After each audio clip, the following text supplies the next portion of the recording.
kita masih diberikan kesehatan dan kesempatan untuk dapat mengikuti acara Altifest 2025 yang jatuh pada hari ini 11 Februari 2025. Pada kesempatan yang berbahagia ini, saya akan menyampaikan pidato dengan tema peluang dan tantangan generasi muda dalam era digital. Tema ini diambil untuk menegaskan kembali komitmen yang telah dibangun oleh para pemuda, bahwa hanya dengan persatuan kita dapat mewujudkan cita-cita bangsa. Hadirin yang berbahagia, peluang dan tantangan generasi muda dalam era digital hendaknya bisa dijadikan inspirasi bagi generasi muda Indonesia sekarang untuk senantiasa bersatu membangun bangsa dengan membawa bangsa ini maju ke arah yang lebih baik. Hadirin yang dimuliakan, para pahlawan dan pemuda generasi terdahulu mampu keluar dari jebakan sikap-sikap primordial suku, agama, ras, dan kultur menuju persatuan dan kesatuan bangsa. Tugas kita saat ini adalah melanjutkan perjuangan, terus belajar tiada henti, memiliki karakter, kapasitas, kemampuan inovasi, kreativitas yang tinggi, mandiri, inspiratif, serta mampu bertahan dan unggul dalam menghadapi persaingan global demi menyongsong masa depan dunia yang lebih baik.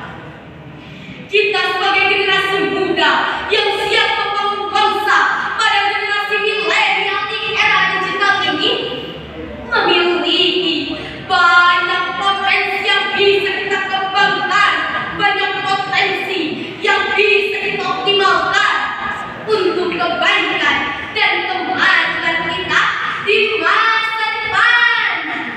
Sudah saatnya kita generasi muda untuk bangkit dari tidur dan menunjukkan kepada dunia bahwa kita pun mampu, kita punya sesuatu yang berharga yang patut kita perhitungkan. Kita pastikan bahwa kita bukan generasi sampah yang hanya bisa menjadi beban orang tua, beban lingkungan, bahkan sampah masyarakat. Khairun nas anfa'uhum linnas, sebaik-baiknya manusia yang berguna bagi manusia lainnya. Kita harus punya prinsip dalam hidup, kita harus mandiri dan mampu membawa diri, sehingga bukan kita yang menjadi korban zaman now, bukan menjadi korban di era digital, tetapi mari kita menjadi generasi yang justru berguna bagi nusa, bangsa, negara, dan agama, yang membuktikan bahwa kita cinta terhadap bangsa dan negara kita ini. Jika para pemuda sekarang sudah mempersiapkan diri, giat belajar, tekun berlatih, dan bekerja keras, maka masa depan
bagi masyarakat. Sekian dan terima kasih.